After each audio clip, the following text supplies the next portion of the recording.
Hey, salut tout le monde. Bon, aujourd'hui, de l'actu Intel.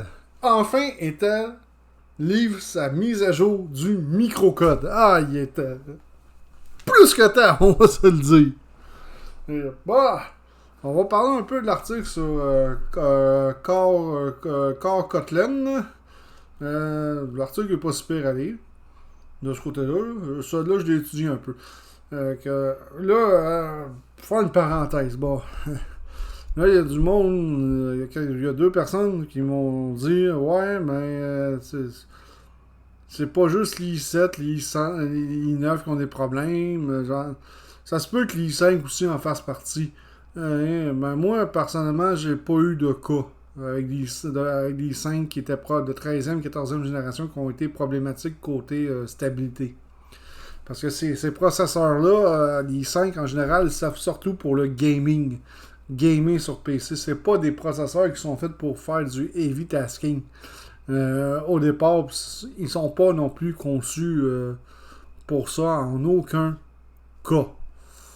On peut le faire, mais ça va être beaucoup plus lent. Ça va être plus lent. Le processeur va chauffer aussi plus parce qu'il va travailler encore plus. Fait que Intel livre la mise à jour du microcode 0x29 pour les processeurs de 13 et 14e génération présentant des problèmes de stabilité. Intel distribue donc actuellement à ses partenaires OEM et ODM un nouveau patch microcode 0x29 pour ses processeurs desktop d'Intel, évidemment de 13 et 14e génération, qui corrigera la demande de tension incorrecte adressée au processeur causant une tension de fonctionnement élevée. C'est ça, c'est la motherboard le BIOS de la motherboard envoie trop de voltage au processeur. Pour tous les utilisateurs de processeurs Intel Core de 13 et 14e génération, ce patch est distribué via une mise à jour du BIOS. Il ne sera pas disponible via les mises à jour du système d'exploitation d'Intel. Ben, du système d'exploitation, excusez. C'est logique parce que le problème part du BIOS de la motherboard. Windows n'a rien vraiment à voir avec la gestion tant que ça du voltage du processeur d'un ordinateur. C'est vraiment le BIOS qui gère ça. Fait que c'est tout à fait normal qu'on n'aura pas de mise à jour. On ne peut pas faire de mise à jour via le système d'exploitation. Il va vraiment falloir flasher le BIOS de votre carte mère pour le mettre à jour. Autrement dit, updater le BIOS. C'est le fun, hein? Intel travaille avec ses partenaires pour garantir une validation et un déploiement rapide de la mise à jour du BIOS pour le système actuellement en service. Ouais, ce qui est un peu normal. Mise à jour de l'analyse de l'instabilité. Contexte du microcode et implications sur les performances. Ben, c'est sûr qu'il risque peut-être d'avoir un peu... Ça risque d'être un petit peu moins performant. Par défaut. En plus de l'extension de la couverture de garantie, Intel a publié 3 atténuations liées aux problèmes d'instabilité, souvent expérimentées par des crashs d'applications constants et des freezes répétés pour aider à stabiliser le système des clients avec ses processeurs de bureau, évidemment Intel Core 13 et 14e génération. Bon, ok. Paramètres par défaut d'Intel pour éviter l'impact de la livraison de puissance élevée au processeur. Mai 2024, ça on s'en rappelle, mais ça a à peu près rien donné. Microcode 0x25 pour corriger les problèmes de ETVB dans les processeurs i9. Ça c'était en juin de 2024, ça fait pas longtemps. Microcode 0x129 pour résoudre les tensions élevées. Ça c'est un mot aussi. Ben, on va y voir. L'analyse actuelle d'Intel montre une augmentation significative de la tension de fonctionnement minimale de VMIN sur plusieurs corps des processeurs. Sur plusieurs corps des processeurs concernés en raison des tensions élevées. Les éléments de tension élevés peuvent s'accumuler au fil du temps et contribuer à l'augmentation du VMIN pour le processeur.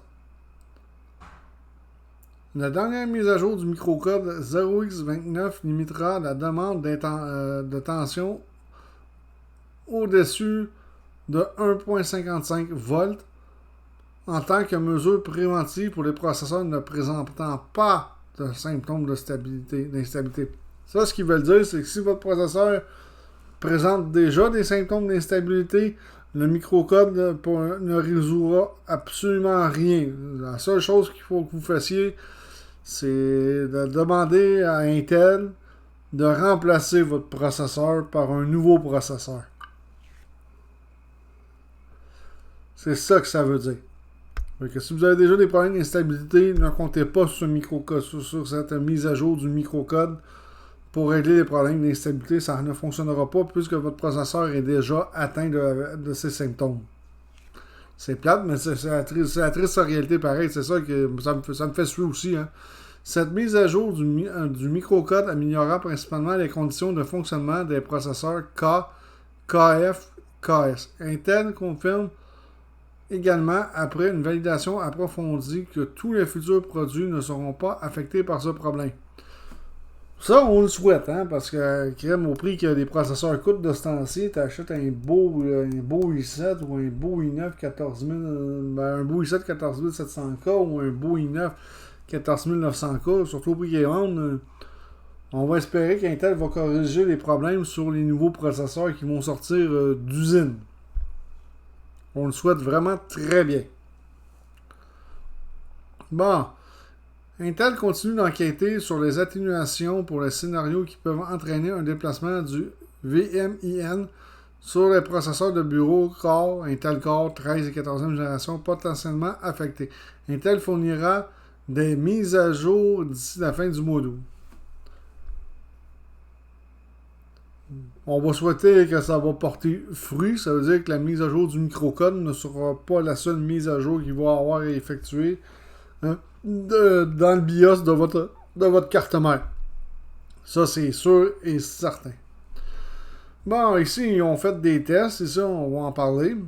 Les tests internes d'Intel utilisant les paramètres par défaut d'Intel indiquent que l'impact sur les performances est dans la variation de test en test. Par exemple, 3D Mark times Pi, Web XPRT 4, Cinebench R24, Blender 4.2, avec quelques sous-tests montrant des impacts modérés. Le Web XPRT, Unlike Homeworld, le Podget Bench, GPU et Effect Score, oh mon Dieu, Podget Bench, GPU, Effect Score. Pour les charges de travail pour les charges de travail de jeu testés, les performances sont également dans la variation de test à test. Par exemple, Cyberpunk 2077, Shadow of the Tomb Raider, Total War, Warhammer 3, Mirror of Madness. Avec une exception montrant un impact légèrement plus important, Hitman 3. Cependant, les performances du système dépendent de la configuration de plusieurs autres facteurs. Ouais, ça c'est sûr aussi. Ça, je suis entièrement d'accord avec eux autres. Bon, on va finir. Pour les processeurs de bureau d'Intel Core 13 et 14e génération, déverrouillé.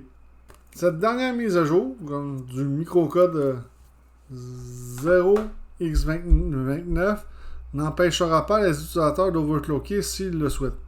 Les utilisateurs peuvent désactiver les paramètres ETVB dans le BIOS s'ils souhaitent dépasser le seuil de 1.55 volts.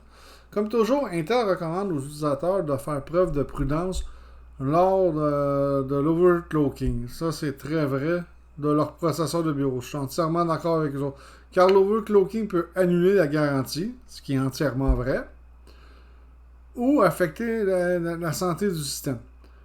En tant que pratique générale, Intel recommande aux clients ayant des processeurs de bureau de Core 13 et 14e génération d'utiliser les paramètres par défaut d'Intel. Ouais. Bon, moi, je vais vous donner mon opinion concernant l'overclocking. Ça ne vaut vraiment pas la peine d'overclocker un processeur aujourd'hui. Vraiment pas. Les processeurs sont en masse puissants. Ils ont en masse de power stock de même par défaut. On n'a pas besoin d'augmenter quoi que ce soit parce que vous allez gagner quoi au final? 5 FPS, 10 FPS si vous êtes très chanceux dans certains jeux et c'est tout ce que vous allez gagner parce que ça vaut pas terriblement la peine. Là, ce qui fait aussi la différence en PC de gaming, c'est aussi la carte vidéo qui joue un très grand rôle de ce côté-là.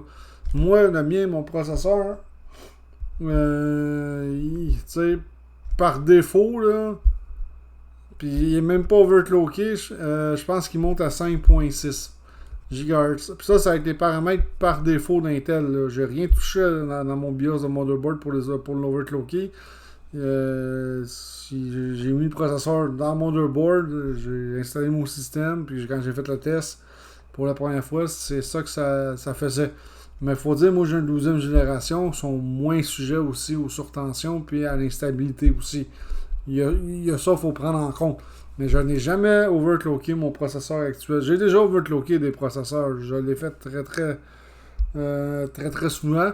Mais ça donne rien. Au bout de la ligne, ça ne donne absolument rien. Puis si vous savez pas comment overclocker un processeur comme du monde, puis vous grillez votre processeur en l'overclockant, mais votre garantie chez Intel peut être annulée parce qu'ils vont vous dire ben, c'est vous qui avez fait une mauvaise manipulation du processeur. Et dans ce cas-ci, Intel va avoir raison.